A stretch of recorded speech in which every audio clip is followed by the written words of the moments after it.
Alors, dans cette deuxième capsule sur les aciers, je voudrais vous parler un petit peu des aciers qui sont développés pour les automobiles de demain. Alors, évidemment, vous avez tout ce qui est carrosserie, qui est bien souvent faite en acier. Maintenant, on commence à y avoir de plus en plus de parties en matériaux polymères, en composite.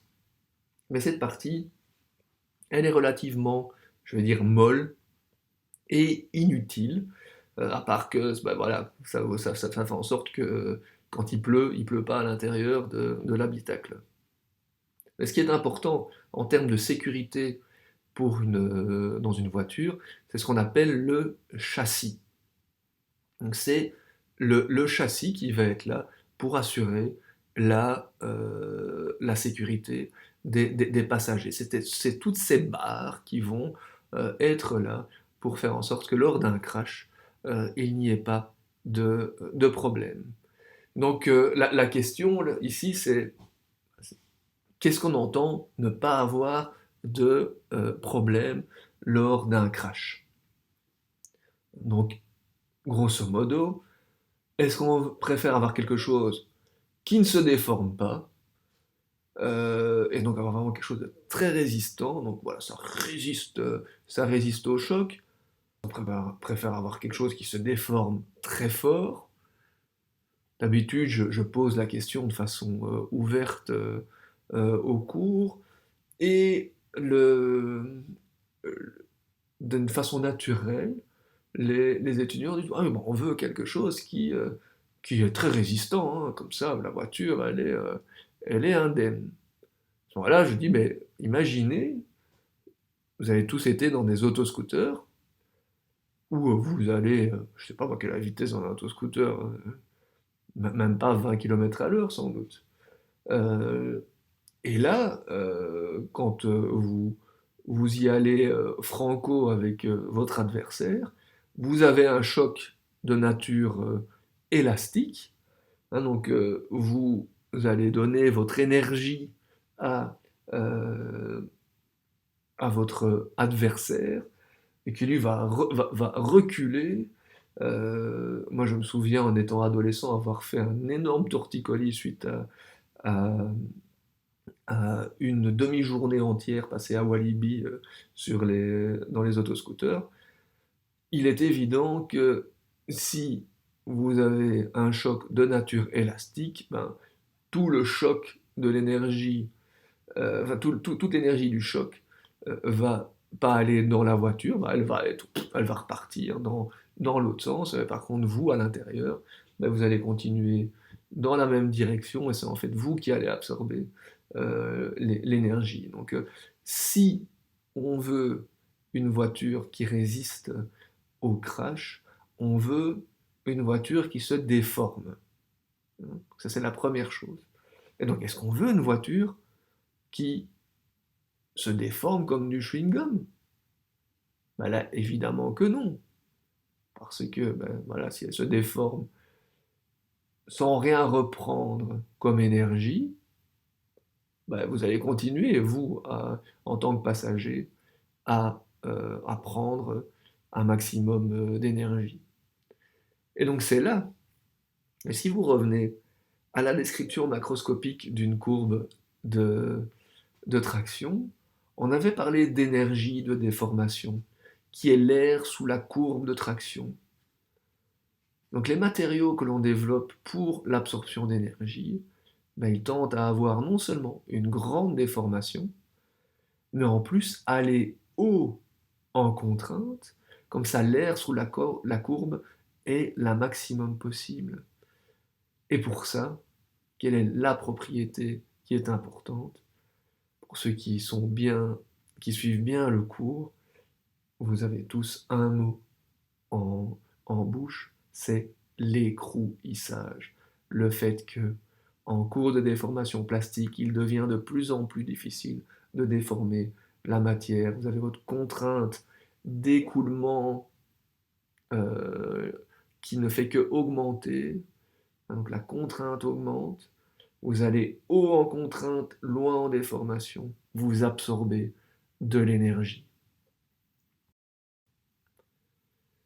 Et donc, dans le domaine de l'automobile, l'idée, c'est que dans un graphe où vous avez la contrainte maximum en abscisse et l'élongation en ordonnée, on veut aller le plus haut possible, à la fois en contrainte et en élongation. Donc on veut vraiment suivre un vecteur qui suit la première diagonale. Et au cours des ans, eh bien, les métallurgistes ont utilisé tout ce qu'on pouvait imaginer en termes de mécanismes pour durcir le matériau, euh, donc avec mettre des éléments d'alliage, faire des précipités. Euh, donc ça c'est la première courbe bleue. Et vous voyez que en fait ces familles d'alliage que vous avez dual phase, vous avez les aciers triples dont on va parler. Vous voyez que en fait quand on parle d'une famille, des dual phase ou du strengthening par la solution, par solution solide ou par précipitation, vous voyez que, et c'est toujours comme ça en science des matériaux, c'est que quand on gagne, donc on devient plus résistant, on perd en ductilité. On gagne en ductilité, on perd en contrainte. Donc on se situe toujours dans des bananes. Et le développement de nouveaux matériaux pour donc, l'absorption d'énergie, mais ça consiste à sortir de la banane. Okay, donc dans les années 60, 1960, on connaissait le fait que si je fais des alliages et des traitements thermiques, je suis capable de faire des aciers où je vais pouvoir varier la résistance et l'élongation, mais grosso modo, je suis dans une banane. Après, et à l'heure actuelle, c'est ce que vous allez retrouver dans beaucoup, dans le châssis des voitures, c'est que les gens se sont dit, mais tiens, il y a quand même cette phase, la martensite. La martensite qui est une phase qui est très très très dure. Donc quand elle est toute seule, on a quelque chose qui ne va pas absorber l'énergie. Ça va être très haut en contrainte, mais en termes de déformation, pas grand-chose. Et donc pour l'automobile, c'est pas très intéressant. Et l'idée a été de se dire, oui mais d'accord, d'accord, d'accord. Mais ce qu'on va faire, on va faire un matériau composite. On va utiliser d'un côté le, le fait de pouvoir avoir de la ferrite, qui est molle, ductile, hein, il y a très peu de carbone là-dedans. Et alors plutôt que de faire des carbures, hein, et donc des précipités, mais ce qu'on va faire, c'est qu'on va tremper euh, donc on part d'un mélange alpha plus gamma. Alors allez voir sur le diagramme de phase comment on peut faire ça.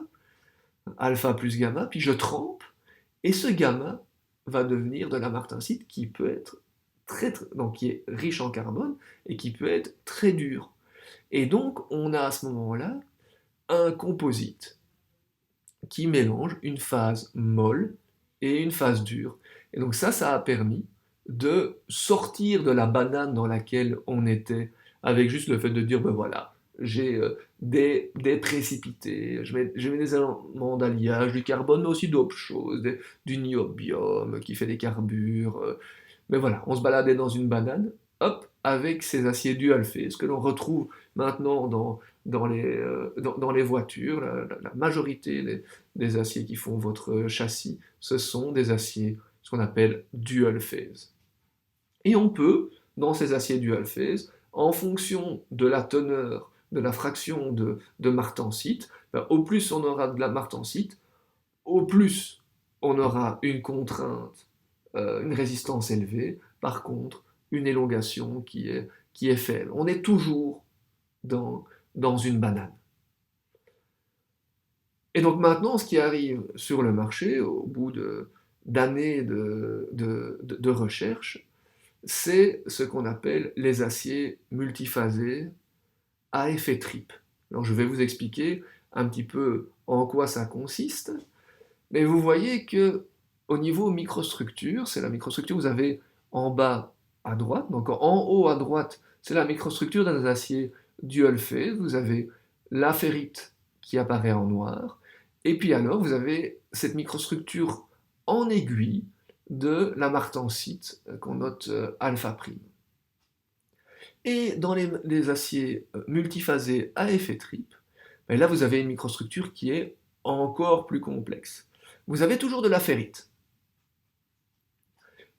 Alors vous avez après une phase qui est entre la ferrite et la martensite, c'est la bénite. Je vais vous en dire deux, trois mots, même si ben voilà, on tombe ici vraiment dans typiquement des sujets qui sont des sujets de recherche et qui vont vers des domaines très avancés en sciences des matériaux. Mais donc vous avez de la bénite et vous avez aussi de l'austénite. On est arrivé à stabiliser de l'austénite à température ambiante. Et je vais vous expliquer pourquoi cette austénite est intéressante. Donc voilà, vous voyez une microstructure très, très complexe où vous avez de la bénite, alpha B, de la ferrite, d'abord de la ferrite, de la bénite, vous avez de l'austénite retenue, et puis vous voyez, vous avez de la martensite encore. Et en fait, ça, c'est la microstructure que vous avez euh, après un essai de traction, enfin un essai de déformation, où en fait l'austénite qui était présente s'est transformée en martensite. Et c'est ça qu'on va appeler l'effet triple. Je vais y revenir. Alors vous voyez que la martensite a clairement une microstructure sous forme de lamelles, alors que la ferrite, elle, est plutôt équiaxe. Et puis si vous regardez la bénite, donc la bénite c'est comme de la ferrite, mais vous voyez aussi qu'elle elle est sous forme de lamelles, comme la martensite. En fait, donc la bénite, c'est comme de la martensite, enfin c'est vraiment intermédiaire entre la ferrite et la martensite. La bénite, quand elle se forme comme de la martensite, c'est-à-dire qu'il n'y a pas de diffusion. Donc au départ, tout le carbone est en solution dans la bénite, mais comme on est à des températures de l'ordre de 400 degrés, le carbone après il peut sortir de la bénite et aller dans l'austénite environnante. Et c'est là que ça va être intéressant d'utiliser la bénite dans le procédé, dans le traitement thermique qui va nous amener à cette microstructure où on va arriver à avoir de l'austénite à température ambiante. Et vous allez me dire, mais pourquoi avoir de l'austénite à température ambiante? Pourquoi est-ce que c'est intéressant? Donc c'est ce que vous avez sur ce slide ici. Donc l'idée, voilà, c'est que on part des aciers dual phase, où vous avez, à température ambiante, vous avez une ferrite qui est molle et une austénite qui est très dure, et on se dit, ben voilà, on a un composite, mais à la base, j'ai une phase qui est dure. Alors, toute l'idée des alliages ou des aciers à effet triple, c'est se dire, ben, essayons d'avoir une austénite présente à température ambiante, et cette austénite, quand on va tirer dessus, en fait, elle est métastable, elle va, sous l'effet de la contrainte, elle va subir une transformation martensitique, un petit peu comme dans les alliages à mémoire de forme. Donc, sous l'effet de la contrainte, l'austénite est déstabilisée et se transforme en martensite, et donc elle passe d'une phase cubique phase centrée qui est ductile en une phase sursaturé en carbone, tétragonal, extrêmement dur. Donc l'idée, en fait, c'est d'arriver à avoir le durcissement par la présence de la martensite, non pas dès le départ, mais de l'avoir graduellement durant la déformation. Et vous allez voir comme c'est intéressant en termes d'écrouissage. Et donc la question c'est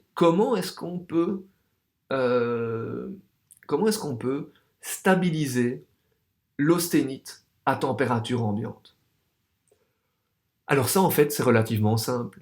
Il y a donc des aciers austénitiques, donc complètement cubiques face centrée. L'exemple le plus commun que vous connaissez, ce sont les aciers inoxydables que vous allez retrouver dans votre cuisine. Donc toutes les casseroles sont faites dans des aciers dans lesquels on a beaucoup de nickel et de chrome. Le chrome est là pour le côté inoxydable. Le nickel, lui, est là parce qu'il stabilise l'austénite à température ambiante. Et c'est intéressant d'avoir de l'austénite à température ambiante parce que l'austénite elle est extrêmement ductile et ça permet de faire des emboutissages où ben, voilà, on fait des casseroles par emboutissage. Ça s'emboutit très bien. En fait, ça s'écrouille aussi pas mal du tout. Et donc, à la fin, vous avez une casserole qui s'est très bien déformée, mais qui résiste très fort parce elle a été écrouée. Mais typiquement, on met 10-12% de, de nickel dans euh, dans ces compositions d'acier inoxydable. Si on commence à mettre autant de nickel au prix du nickel dans les aciers pour l'automobile, je peux vous assurer que là, l'acier c'est terminé dans l'automobile, ça va être remplacé par des alliages aluminium. Tout le challenge de l'industrie automobile, c'est de faire avec fer et carbone et un minimum d'autres éléments, de faire le top du top en termes de microstructure et donc euh, d'absorption d'énergie. Donc voilà, du nickel on ne peut pas en mettre. Qu'est-ce qu'on peut mettre comme élément qui ne coûte pas cher et euh, qui est qui stabilise l'austénite à température ambiante? Enfin, qui stabilise l'austénite. Eh bien, la réponse, elle est très simple. C'est le carbone. Reprenez le diagramme de phase fer-carbone. Vous allez voir que si vous regardez quand l'austénite commence à se transformer en ferrite, vous prenez par exemple 0,2 en carbone de l'austénite, vous avez une température à laquelle l'austénite se transforme en ferrite. Si vous prenez 0,4, vous allez voir que la température à laquelle l'austénite se transforme en ferrite aura diminué. Ça veut juste dire que l'austénite est plus stable. Et donc l'idée, c'est de mettre un maximum de carbone en solution dans l'austénite. Alors comment est-ce qu'on fait ça? Alors la première chose à faire, c'est de se dire, ben voilà, j'ai une certaine proportion de carbone, une certaine concentration en carbone dans mon acier, et pour l'automobile, c'est super important que cette proportion, cette composition ne soit pas beaucoup plus élevée que 0,2, parce qu'en fait, des raisons trop longues à expliquer ici, c'est que quand on va trop haut en carbone, quand on soude, on fait de la martensite dans le joint soudé, cette martensite est fragile et ça casse. Donc on veut pas ça. Donc on veut typiquement se limiter à 0,2% en poids de carbone dans l'acier. Donc maintenant, comment est-ce que je mets un maximum de carbone dans l'austénite? Si je vais dans le domaine austénitique à 900 degrés, tout le carbone est dans l'austénite et donc j'ai 0,2% en poids dans l'austénite. Ce sur quoi je vais d'abord jouer, c'est sur le fait, mais, ok, descendons dans le domaine où j'ai austénite et ferrite qui sont stables. Là, à ce moment-là, quand la ferrite se forme, elle rejette son carbone qui va dans l'austénite. Donc si par exemple je fais un mélange 50-50 austénite-ferrite, ben, je vais avoir, si j'avais 0,2, je vais avoir 0,4 dans mon austénite, vu que j'ai quasiment rien dans la ferrite. Donc ça, c'est la première chose à faire. Vous faites un mélange ferrite-austénite.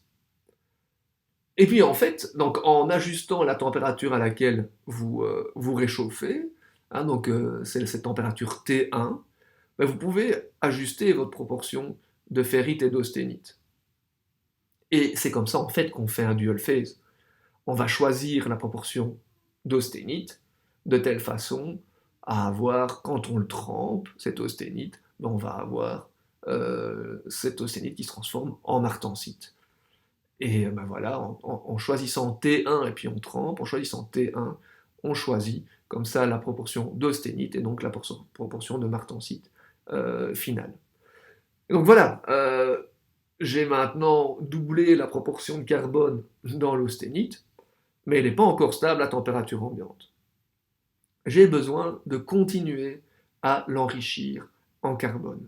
Et c'est là que la transformation bénitique qui va se passer à la température T2, qui est donc de l'ordre de 400 degrés. Donc là, je vais à une température à laquelle je vais transformer l'austénite de nouveau en une phase qui a la structure de la ferrite, avec une morphologie qui est celle de la martensite, hein, donc des lattes. Mais comme on est à 400 degrés, le carbone va pouvoir sortir de la bénite, alors qu'elle ne sait pas sortir de la martensite.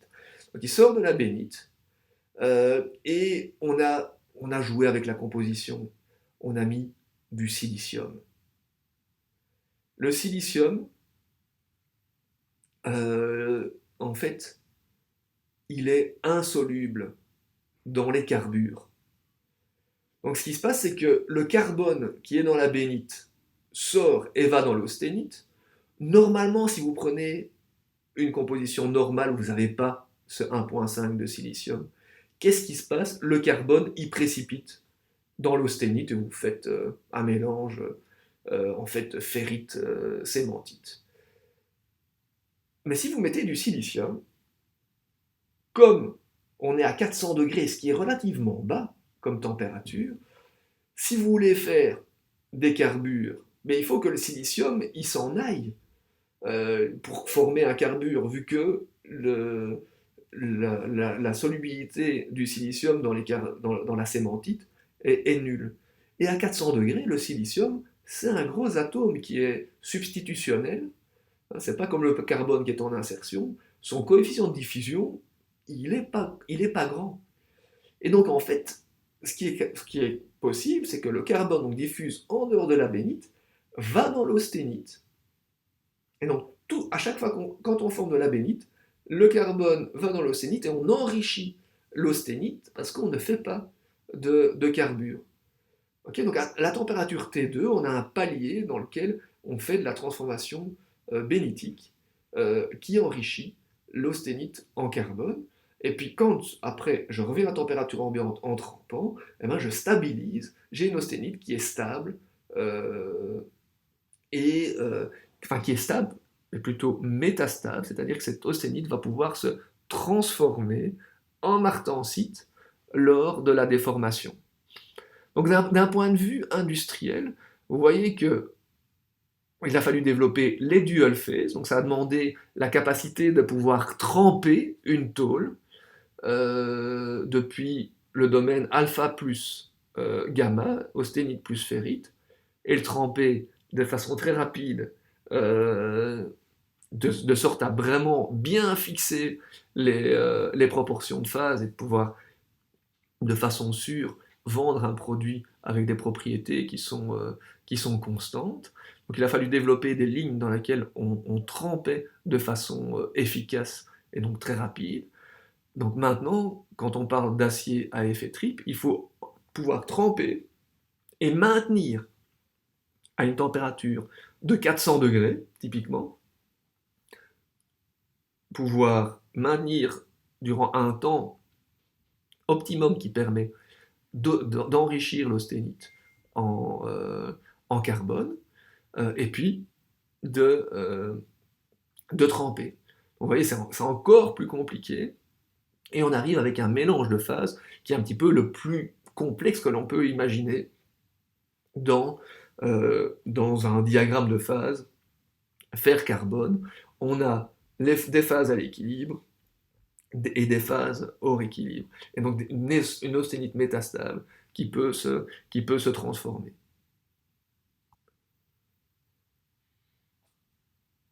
Donc voilà, ici, je vais vous montrer trois microstructures qu'on peut obtenir en faisant ce type de traitement thermique. Donc vous avez d'abord le dual phase. Donc j'ai alpha, alpha prime, c'est-à-dire que j'ai 0 seconde de maintien bénitique.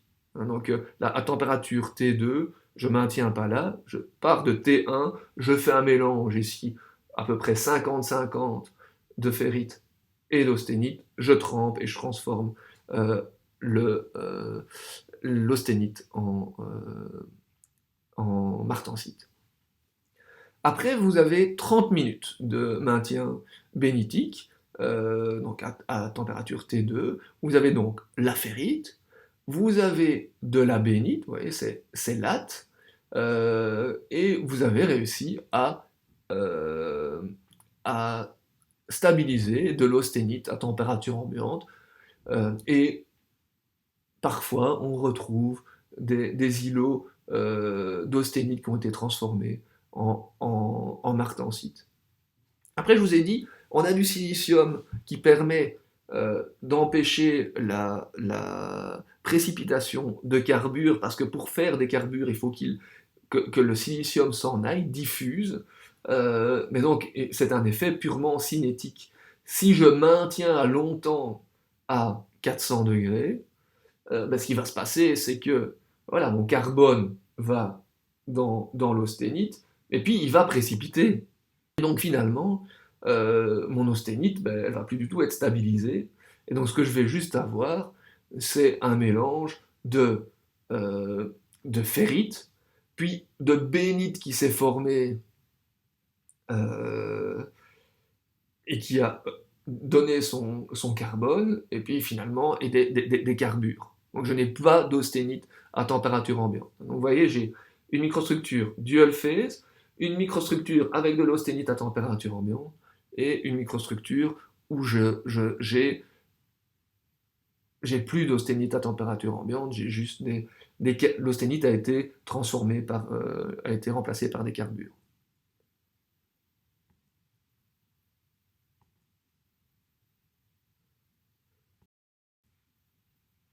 Donc maintenant, l'intérêt, c'est de regarder les propriétés mécaniques que j'ai avec ça. Donc, clairement, euh, l'absorption d'énergie que je peux avoir. Donc, on va d'abord regarder les courbes de traction.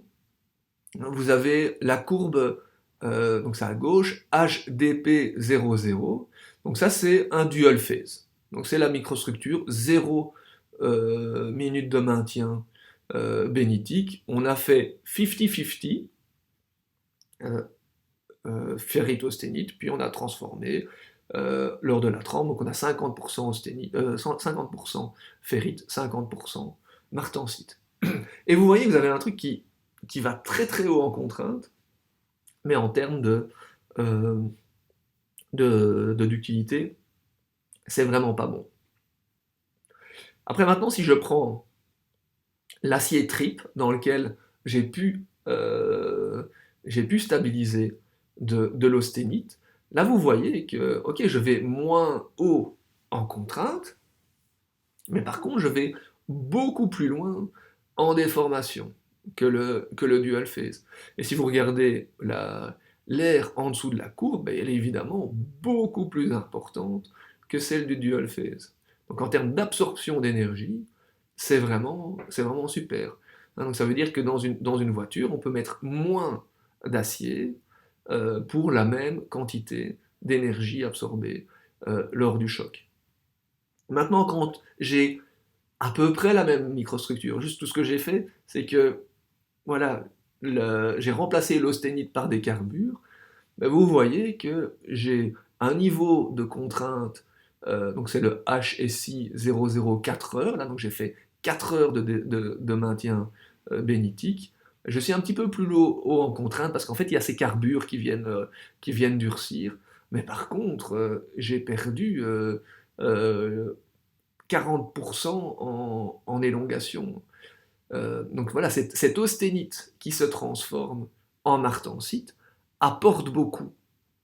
Et on va en reparler tout de suite, surtout en regardant le graphe de droite, qui est ce qu'on appelle donc le coefficient d'écrouissage. Donc si vous revenez au live qu'on avait fait sur les courbes de traction, on avait défini n, hein, donc c'est d ln de sigma, d ln de epsilon, et on sait que quand ce n est égal à epsilon, on a striction. Et donc l'idée, c'est d'avoir, pour absorber de l'énergie, c'est d'avoir un écrouissage le meilleur possible, de façon à avoir striction le plus tard possible. Alors ce qu'on voit avec le dual phase, euh, c'est que lui, au départ, il s'écrouille super bien.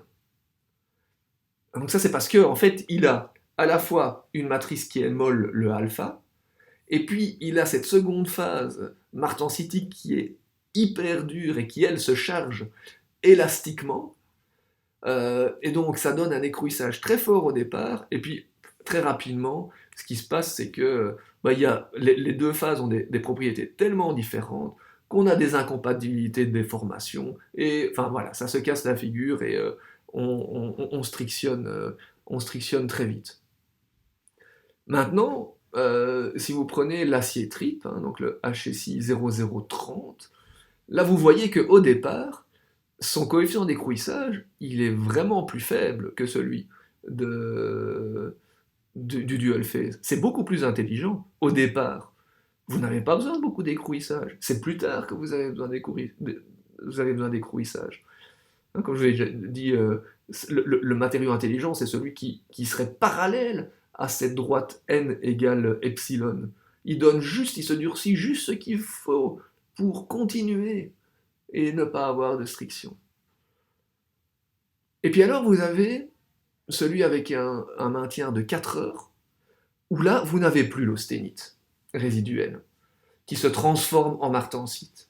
Et là, vous voyez que, en termes d'écrouissage, au début, les deux aciers, donc l'acier trip et celui où on n'a plus l'austénite résiduelle, s'écrouissent de la même façon. Par contre, il y en a un qui se casse la figure, celui où il n'y a pas d'austénite résiduelle, tandis que l'autre continue. Et en fait, l'acier trip, lui, ce qui lui apporte cet écrouissage supplémentaire, c'est le fait que on lui apporte en continu, en cours de déformation, de la martensite, qui est une phase dure. Donc elle n'est pas là au départ. Elle vient renforcer en cours de déformation. Donc on a vraiment un composite intelligent, c'est-à-dire que c'est un composite qui évolue en cours de déformation. Donc c'est ce qu'on appelle les aciers trip venant de Transformation Induced Plasticity. C'est-à-dire que on a de la plasticité qui va en même temps que de la transformation de phase. Mais pour arriver à ça, il a fallu designer une composition, vous voyez l'importance du silicium, mais surtout un traitement thermique qui est compliqué. Il faut bien choisir la température T1, il faut arriver à tremper, mais à une température qui n'est pas la température ambiante, mais une température de l'ordre de 400 degrés, maintenir cette température pendant un temps bien spécifié, de l'ordre 30 minutes, et puis après tremper. Et là, on a quasiment toutes les phases possibles du diagramme de phase et du diagramme hors équilibre, ferrite. On peut avoir de la cémentite, on a de la bénite, de l'austénite, de la martensite. Si vous avez l'occasion de discuter avec Evelyne, qui est l'assistante qui donne les TP, elle travaille dans sa thèse sur les aciers qui sont de la génération après les aciers trip et qui ont encore une microstructure plus compliquée. Donc voilà, je termine cette capsule sur les aciers pour l'automobile. Euh, c'est un sujet qui me passionne depuis quelques années. J'imagine que vous l'avez compris en m'entendant dans cet enregistrement.